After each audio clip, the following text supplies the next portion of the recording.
Hi, I'm Jennifer Sir at the Sewing Room in Alameda, California. And today we're going to do a little mending. It's Monday.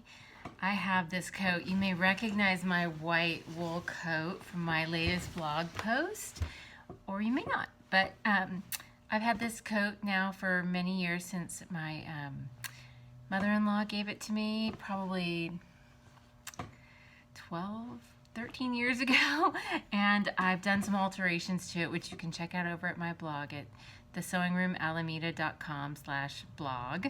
And but as I was finishing up my remodel of this with its beautiful, you can see my beautiful bound buttonholes, and then I was doing the photo shoot and realized that the armhole on the inside lining was completely busted out. So you can see right here, it's all busted out.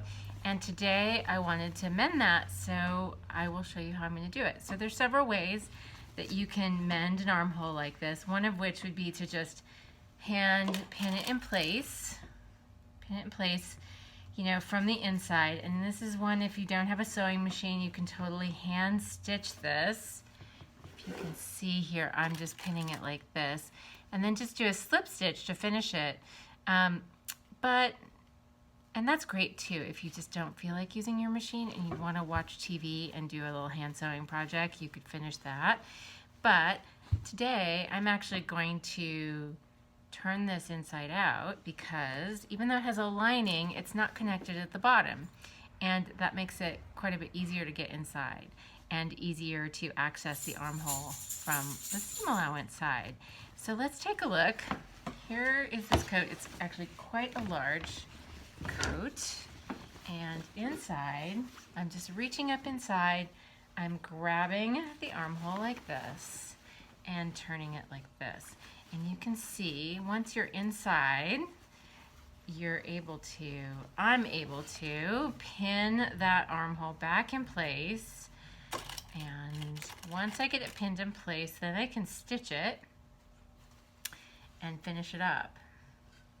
So there's one other thing that's going on with this coat, and that thing is that the little carrier that holds the lining down to the outside fabric has come undone. So I'm gonna have to make that little carrier as well, which that doesn't take very much time either. So what I'm going to do now, and as I'm seeing this here, it's not laying perfectly flat as I'm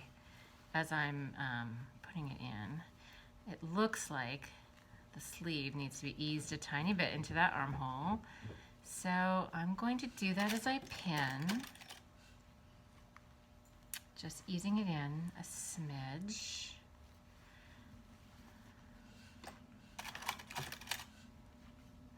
And actually, I'm going to switch my pins around too, because I'm going to be sewing on the sleeve side, and I want my pins on the sleeve side as well.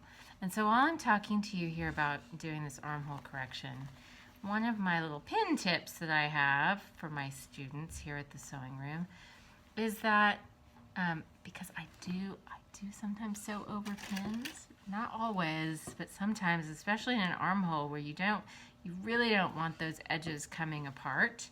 So if I'm going to sew over the pins, I make sure that my pins are perpendicular to the seam. Super important.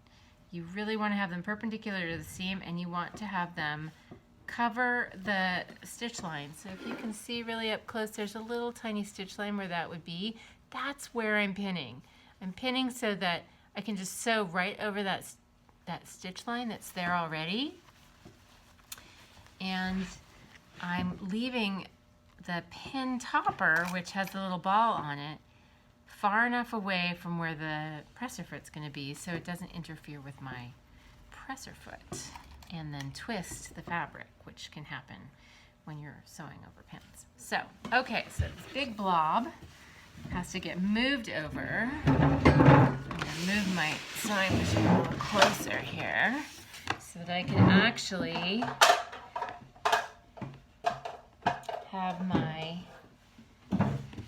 my coat in front of me and not on the ground. So here we go. I'm going to lovingly place this sleeve under my presser foot. And they have really big stitches here. To be honest, I think they could be a little smaller, and that's probably why it came undone. So, but that's a factory for you. They're going to do something that's less expensive and faster, which is having long stitch length. It does make things go faster, and it does ease in the in the alteration process if you do have to have your armhole altered. So, anyways, I'm holding on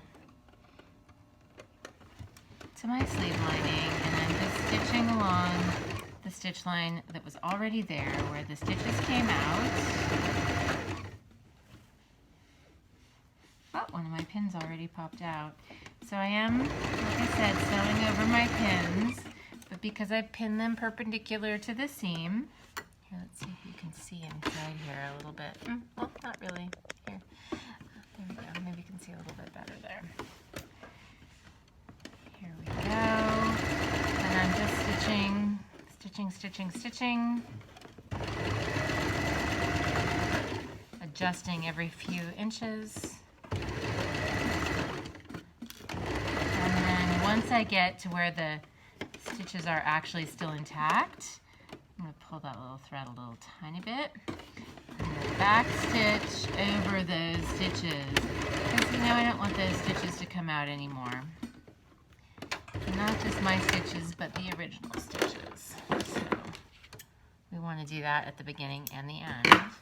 And then I will take all these pins out. And I will trim my threads, turn my jacket right side out, my coat, and you can see, there we go, so easy and so fast. I'll come back later to show you all about the little thread carrier at the bottom, and hopefully we can do that on camera as well. Have a great day.